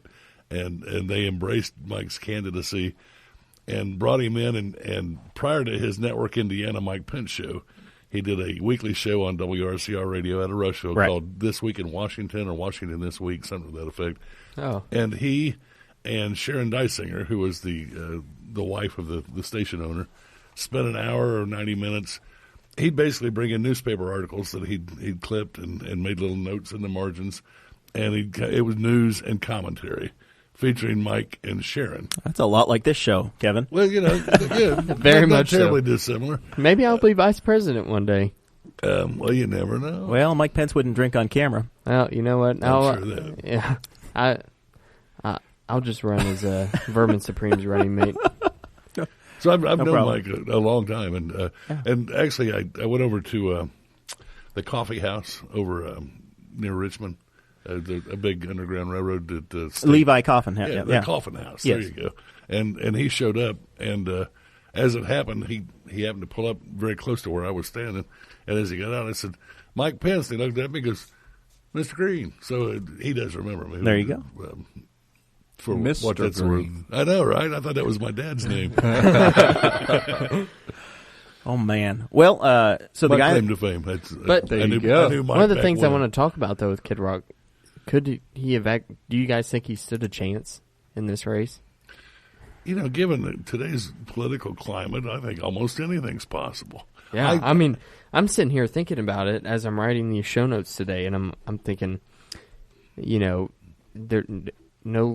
of the real libertarians up there are going to vote for James Weeks, obviously. I tried to talk Christy Avery into moving up there and establish residency in Coldwater, and she refused. So good luck, libertarians in Michigan. I can't help you. No, none of them are going to vote for him, so he's probably going to get a lot of those votes, right? And then he could absolutely fund a campaign. Oh, sure. He could absolutely do it. And, he's just watching these videos of the speeches, he had the momentum to where if he had dropped the corniness, of the rhymes and the music playing in the background. And maybe stop making ponchos out of the American flag. Yeah, That's and probably doing not a that, smart and he's dropping the F-bomb in his speeches and stuff. But if he had dropped that, then I really think that he could have carried a lot of momentum. It could have been And very Trump carried possible. Michigan as a Yeah. Republican. I was going to say, I don't know exactly what the political climate in Michigan is, but when you look at how many people in Indiana, regardless of who's on the ballot, vote straight ticket. Yeah. Especially on the Republican side. Yep. Oh, yeah. Almost anything's possible. I remember a fellow back when Evan Bayh was governor, and think what you will about Evan Bayh's governorship, but at the time He was a great guy when he lived in Indiana. well, I don't disagree. And he came rolling into the Rushville Republican office one day, just completely unannounced and unaccompanied. He just came walking through the door one day and said, driving by and noticed the newspaper sign out front. Thought I'd stop in and see how everybody's doing. Compare that to Frank O'Bannon, who was also a nice guy. But like 2 big refrigerators in suits showed up about a half an hour before he did, and looked under desks and in the trash cans and in the closets, and like we were a big because high you're security expecting the risk. governor to come in and you're going to be a problem. And it was a big deal, and never mind, just kind of rolled in. Was he the governor at the time, or Secretary of State or something? Actually, he was in the Senate at that time. Oh, okay, all right. Yeah, he was. This is already much later. kind of a big deal, but the point I was going to make was that I don't even remember what the point was now. Evan Bayh's a good guy. That's okay. It happens all the time. You just have to make it up as you go on. The straight ticket thing. Yes. Yeah. This guy and I spent, I bet, every bit of 15 minutes talking about what a good job we both thought Evan Bay was doing across the board. I mean, we talked about the economy and roads and education and jobs and on and on. And then he goes, "Yep, just too bad he's got a D in front of his name, or I'd vote for him." And like, you're kidding me? You're not going to vote for him? He goes, "No, he's a Democrat. I'm a Republican." I said, "You just spent 15 minutes talking about what a great job he's doing. Who cares if he's a Democrat or a Republican?" He goes, "Well, I care." Well, as I'm like, well, right there might be part of the problem. Yeah, we saw that a lot when I worked at the barbershop in Muncie. Right. Years and years in Muncie, south side of Muncie.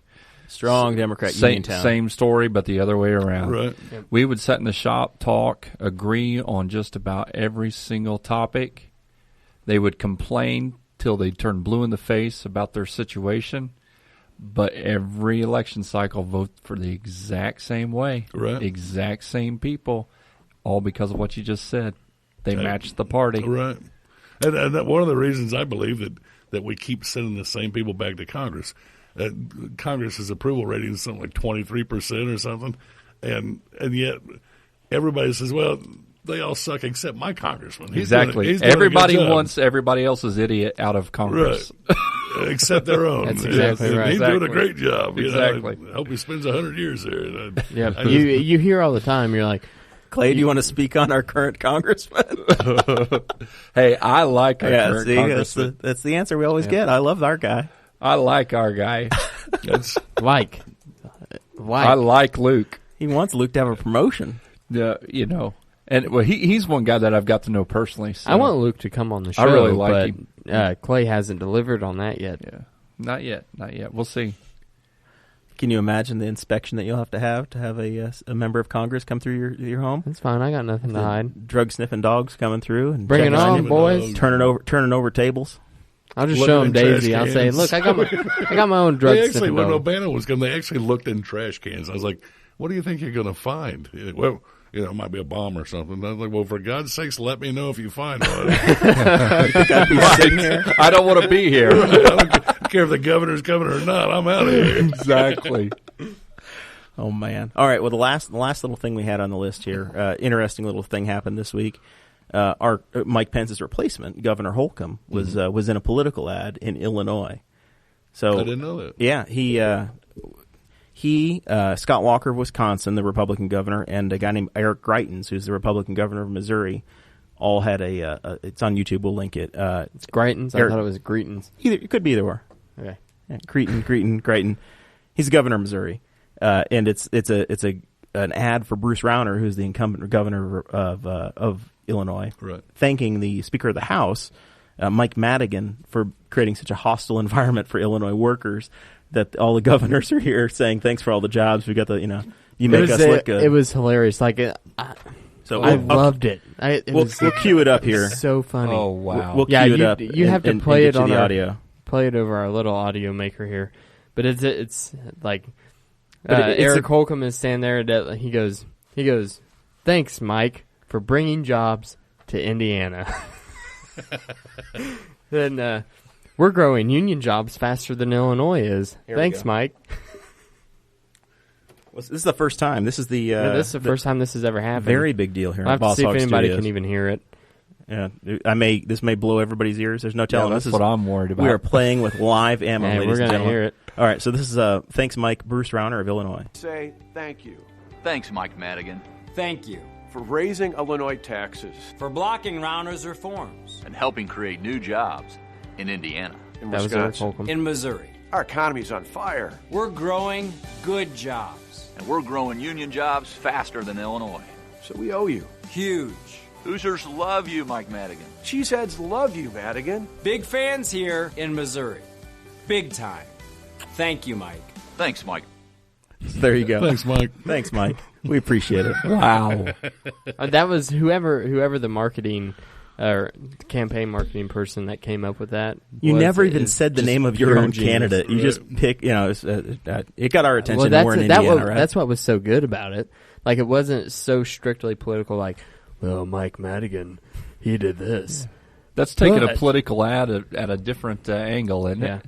I like You that. have like the black and white pictures going across of sad puppies, and it's like, Mike Madigan doesn't like to volunteer at the animal shelters on the weekends. Clay Morgan But- defunded the police. Bruce What? Banner. Yeah. It's the ad. I didn't say it. I mean, that's what we saw in the Brisket Gazette. Yeah. Right, yeah. You wouldn't No know telling. since you don't get the paper. Oh, no. Oh. No, the guys around here know where I stand. You're not shy. I'll give you credit. Yes, I try Not to. afraid to speak out. Yeah. Yeah, I try to fight for them. He's not afraid to be 6-1, right? Yeah, right. I've been there. Yeah. I know how it goes. I've been there. I was the one on the park board for a number of votes as well. That's the way it goes. You just got to shake it up. You know, the coach needs a tech every once in a while. You know, That's right. Just brings attention to the game. Sure. Well, I'd like to see you get a technical foul, or Mr. Councilman. Yeah. Dropping Back F to bomb. what Dakota mentioned about the negative mudslinging, often inaccurate and erroneous political ads that run. I am generally enough of a libertarian at heart that I think the less government, the better. But I think a little truth in advertising would not be a bad thing. Yeah. And if One I'm not time mistaken, when Evan By was 3 years old, he pulled the whiskers out on his pet cat. This cat Pat. I wouldn't be opposed to making them at least be truthful. I mean, that doesn't seem like a bad thing. There used Doesn't to be, seem like such a far reach, does right. it? I mean, there used to be legislation in place that I think disappeared during the Reagan years that basically said you had to give equal time and you had to be truthful and accurate, and you had to be able to back up your claims with facts, objective, verifiable facts. You remember those? Yeah, well, we use them here I at think Boss they're a Hog of beautiful- Liberty they're a with beautiful Jeremiah thing Morrell, as far Dakota as I'm Davis, concerned. Clay Morgan, and of course Kevin Green of the Courier Times, who has to. Everything is first-hand sourced, or you get two sources for everything you do. I'm sure, because you actually do use facts in your job. I do my best to make Yeah. sure that I verified anything that I put in the story, Yeah. down to the names. I mean, one of the funniest things that people get quirky about is names, spellings. And I used to tell reporters, I don't care if the guy's name is John Smith. I want you to verify how he spells John and how he spells Smith, because you really don't know. I mean, you think you know. And try as you might, once in a while you still get something wrong. Yeah, the way it goes. And then that one John Smith comes along, and it's a Jon. Right. You never know. Or Smith with an extra I in it or something. Yep. I mean, Smith parents used to go buy books that were like baby names. And there was one way to spell Tammy, Tammy. And now there's Tami, Tammi. Yeah, you can tell that to my sister Bailey, Baleigh. It's a perfect example. And I think they quit buying the book. So that now they're just making It's it the up. books, I'm sure. Back it is. before Webster published his first dictionary, people spelled words any way they wanted to spell them. and then Webster says, we ought to kind of codify this so that everybody's on the same page. I think that was a great idea, personally. But it's not, it's not the way we play names anymore. Well, the one advantage you have now in the day job is you can jump on Facebook and try to find them and look them up that way, right? You use that has to been find some names? Tremendously helpful tool in trying to get a hold of people and track people down, because so many folks have gone to cell phones And they're not in the phone that book. don't show up in the phone book. Yeah. I've never been in the phone book in my life It's and never will be. impossible to find people's numbers anymore. And thank God for Facebook, because it seems like 9 people out of 10 are on Facebook, and you can track them down if you spend enough time looking. I mean, John Smith, there are probably like 8 million John Smiths on Facebook. Start looking at Dakota and hope he knows the John Smith and search Right, through the mutual right, friend. Exactly. Yeah. Exactly. It's the way it goes. It's been very helpful, actually. We get a hold of a lot of people through Facebook. All right, so we're at the end of our program time here, Kevin. What we usually do is do final thoughts, give everybody a chance to pitch anything they want to pitch. The DJ business, the paper, whatever you're working on, a cool story you might want to pitch. anything like that? It's your final thoughts to get something in, or if there's something you wanted to talk about and we hadn't got to it, I the floor is yours. Appreciate the opportunity. I think what you guys are doing here is great. Any way to get information out to folks and give them something to think about and something to talk about is always a good thing. I appreciate the fact you've allowed me to plug my DJ business. I'm on Facebook, DJ Kevin Green. Just look me up. You're also having business cards hanging up at the Early Bird Diner. I try to stick one up wherever I go. I frequent that place. So I love the Early Bird. Cecil is a short order genius. I mean, he's a work of art. Good. I've never seen anybody cook like that guy. But yeah, you're like, I'd like 2 eggs and some wheat toast and some bacon. And he's like, okay, here it is. 30 seconds or less. I saw him feed a table of 8 the other day in less than 3 minutes. I think it's amazing. But I will mention the city council had a committee. This trash issue, large trash and curbside collection has been a topic of discussion for the last 2 years. And a committee, Jerry Walden and Jeff Hancock and Lynn Perdew, were joined by Kimball Baker, the street commissioner, and Brandy York, who's the guy who answers the phones at the street department. 2 or 3 of the guys who actually drive the trash trucks and were there in the audience and were allowed to speak. I'm glad they included him. Oh, yeah. Everybody got a chance to kind of weigh in. And without giving away too much of the story, if the entire council embraces the changes that were recommended out of that committee meeting Wednesday night, there are big changes coming in the way Newcastle picks up big trash. The concern being that people set households of junk out at the curb and it sits there for a week at a time. So did you attend the meeting on Wednesday? Oh, absolutely. Yeah. I'm on the city council like a wet blanket. I knew it was open to the public. I knew originally they didn't want to make the committee meeting open to the public. Right. Yeah, and then Copenhagen decided that was a bad idea. Right. He just reminded them that you can't do that. You have to have a public meeting. But that'll be on tomorrow's front page. Unfortunately, our deadlines are such that a Wednesday night meeting can't make Thursday's paper. That's the way it goes. And it's just the way it goes.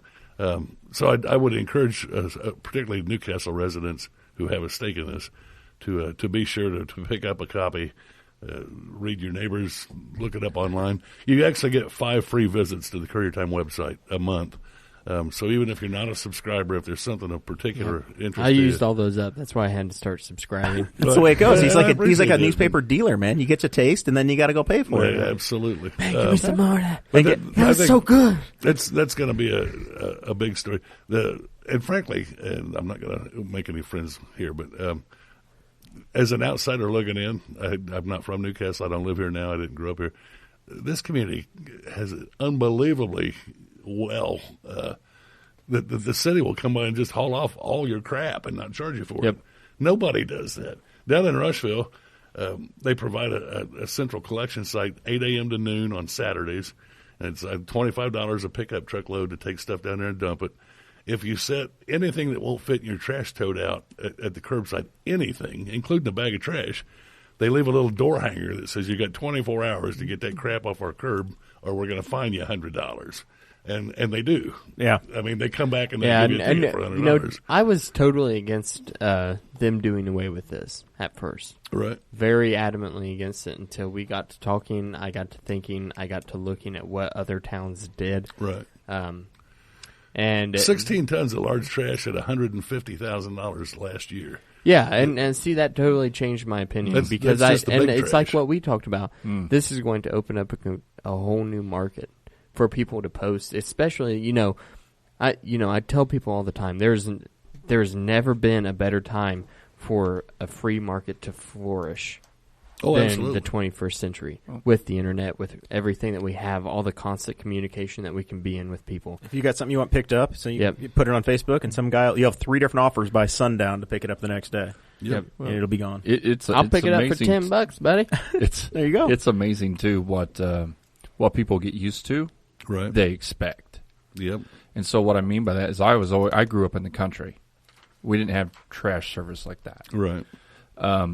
So then I moved to the city, and your regular kitchen trash was nice to have it picked up. Sure. Thought that was a great benefit. Right. But I never even thought about setting my couch, an old bed, an old dresser. Oh yeah, I mean, I utilize it. I'd set never my even old couch thought and my about old that. love seat out there. I never told even him I had it. Didn't They even came occur to pick you it that up. was an option. Yeah, I never even thought about doing that. I would take it if I had to get rid of something. I'd You take it to Buster's. I'd Take like it to the dump load it in yourself. the truck and take it to the dump. Well, there was an instance here just a few weeks ago, earlier this summer. Someone here in Newcastle had pulled all the shrubs from around their house, and there were a bunch of them, including the big root balls and the dirt and everything else, and made a mini mountain pile out by the curb. Yeah, see, I've never and done. expected the yeah. city to pick that up, and I was like, why would that's not the Yeah. city's responsibility? That's you as a homeowner, a property owner, to take care of your own Get trash. somebody to haul it off for you. Yeah. Right. I mean, I don't think that's Yeah, asking too much. the big thing for me was my first job was on a local farm. I started working there when I was 14 until I was 16. Right. And then, and you know, not to incriminate myself in any way, but I would dive. Part of my job was driving the dump truck to where people had illegally dumped in the cornfields. Right. Now that happened all the time, and my biggest fear was, well, that's going to start happening more. Except now it's going to be in town. People are just going to drive up to abandoned houses and dump their their truckload of crap off. Well, I think on the you'll front get some porch, of that, but and I'm going to tease this story just a little bit, give some of it away. What they're considering includes a centralized site where folks can take their large trash and dump it free. Not even like Rush Hour. I mentioned $25 a truckload. They're still going to keep it a free service because they don't want people dumping it at I think abandoned that's a houses great and idea, whatnot. and I think that's a happy medium that people can agree with. The But the only entire thing council is, had are to- they going to take it off of my city bill? Now, when you say if the entire council, are you talking unanimous? Do they or do they Just Just if take a if they majority vote. accept, Just a yeah, majority if they vote. accept Okay. the Yeah, proposal yeah, from yeah. the committee. And you've got 3 of the councilmen involved in the committee, Right, so there's exactly. 3 out of the 7. So exactly? You just need that one more. Pick up one, Essentially. you can move on. So Aaron Dickin was not on that committee. He did not serve on that committee. He's been known to be kind of, get under people's skin. Aaron? Look at I can't imagine. I'm just throwing it out Hey, there. Mark 'cause Mark he Koger may was be watching listening. this whenever we started. Mark Koger was. I don't know if he's still hanging on. I doubt it. I at talked to this Mark point. at the pharmacy. Oh, really? Yeah, and I asked him. I said, "Hey, when are you gonna make your Boss Hog of Liberty appearance?" We asked him a couple weeks ago. He kind of laughed at me. Aaron's So- kind of a natural. He does his own little FaceTime FaceTime live broadcast. Aaron was fun to have.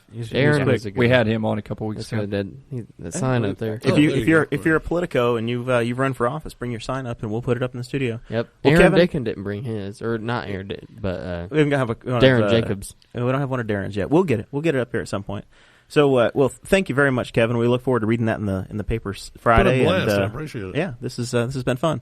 Clay, quickly for Yes. you. I know you voted yes for the budget. We haven't read that in the paper yet either, but we'll Yes. tease that. We look forward to hearing about that Yes. in the Courier. It was And nice, the Middletown nice, paper. nice and easy, nice and simple. So yeah. So, anything else to pitch? One thing, if you guys would allow me, Victory Lane Camp. We have an active fall, so you guys were the judges at the they the have chili a dinner. sign hanging up on our wall in the Hey, studio. all right. But at Saturday, November 4th, from 7 o'clock to 8:30 p.m. at First Baptist Family Life Center here in Newcastle. Remember the 4th of November. There is a fundraising benefit. It's kind of a talent show, they're going to do. But you can look at victorylanecamp.org/stars, STARS.php, or just go to victorylanecamp.org and you can see the information there. I might mention real quickly, there'll be a story in the Courier about that either tomorrow or Sunday. Oh, okay. It's scheduled for tomorrow, but if there wasn't enough room, it'd be Sunday. But very, very worthwhile organization. There you go. Victory Lane Camp, so. You can also see it at the local newspaper. Another shameless plug. So. There we go. We have become shameless promoters around here. So it's self-promoters or promoters of others. So it's welcome to the club. Thank you. Yeah. Dakota, what you got? Oh, I don't have much this week. Just about like every week. I've been growing. He already gave all his commentary on beer, like the first hour. That was the big thing. That's all I really had prepared was the beer talk. And it's the hell, beer. at this point, it's over. Huh? Yeah, and I will plug this. I had some really cheap. I have backwoods cigars, or what I take down to the campground, and I had some that were probably from June, and they tasted fresh. Like it was like right out of the package. Like So now brand he's a new. cigar connoisseur too. Oh, I've always been a big cigar guy. got the little humidor down there. Really? Yeah, you haven't seen my humidor on top of the refrigerator? No. Yeah, I got one down there. To check out the man cave while he's still allowed to have it. It's called the dining room, actually. It's on borrowed time. All right. Well, tomorrow night, at least I will be. I assume Dakota's going to come with us and make the trip, but I will be at Three Wise Men in Muncie. The Libertarian Party of Delaware County is having a meetup down there at 6 o'clock. So I'll be there. I know Brantley Spice will be there. Sarah's coming down. Have they been organized yet? This is kind of a meetup to get the folks that are interested together. So if you're a listener to the show and you're in the area, you want to have a beer with us, or you got ties to Delaware County in any way, come on by and eat some pizza. Have some pizza or salad or chicken wings or whatever at Three Jeremiah Wise Men. won't be eating pizza. And I'll be having club soda and vodka and probably another freaking salad, which is okay. You know what? I already know what I'm gonna get up there. The Golden Zoe. There we go. Might have to bring a growler of that back home. That's a good stuff. deal. And the oh man, they have a raspberry. It's some sort of berry beer up there. Yeah, I like to. that is. I have a growler of that downstairs in the Do you? refrigerator. Well, I can't have it, but I'll smell it. There you go. All right.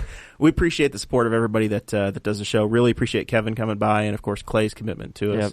Please like and subscribe. Like the YouTube channel, we need 100 subscribers. Yeah, that's a big deal. That's the big push right now, is to get to 100 so we can be youtube.com/Boss Hog of Liberty. You know where we're at right now? We're at 54. 54 I now. just checked We're before doing all we right. started. So we're getting there. We appreciate the I'll sign up tomorrow. There we go. That'll work. That's the biggest thing with YouTube, because whenever somebody it doesn't make you have an account to watch videos, right? So whenever somebody that's like, okay, yeah, I'll go subscribe to them, then like say one of our parents, they're like, okay, yeah, I need to do that. So then they click the subscribe button. You must log into an account to subscribe. Right. And I think that since Google has kind of taken over with YouTube, Google integrates it all, and it just happens for you.